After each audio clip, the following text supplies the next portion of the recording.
The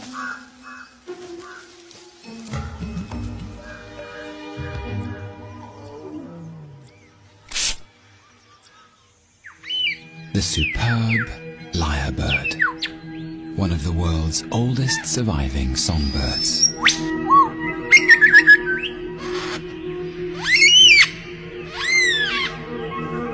"70% of his repertoire is mimicry, learned from listening to older lyre birds and copying them.